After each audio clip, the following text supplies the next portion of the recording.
আসসালামু আলাইকুম। আমি আশাউল ইসলাম, সাথে আছে আর একটি নতুন ভিডিও নিয়ে।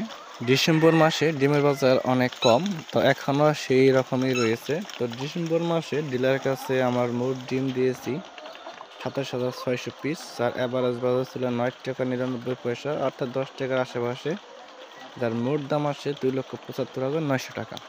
তো এই মাসে খাদ্য বাবদ খরচ হয়েছে 1,92,400। মেজর কোনো মেডিসিনের ডোজ করানোর প্রয়োজন হয় নাই। তো অন্যান্য খরচ হয়েছে 3200 টাকা, এর মধ্যে ভ্যাকসিন, কারেন্ট বিল রয়েছে। তো মোট খরচ দাঁড়ায় 1,95,600 টাকা। তো এই মাসে মোট লাভ দাঁড়ায় 80,300 টাকা, আলহামদুলিল্লাহ। তো কৃষি বিষয়ক যে কোনো ধরনের পরামর্শ পেতে Facebook page BD farmers family এবং YouTube channel BD farmers family subscribe করে রাখতে পারেন। Thank you for watching this video.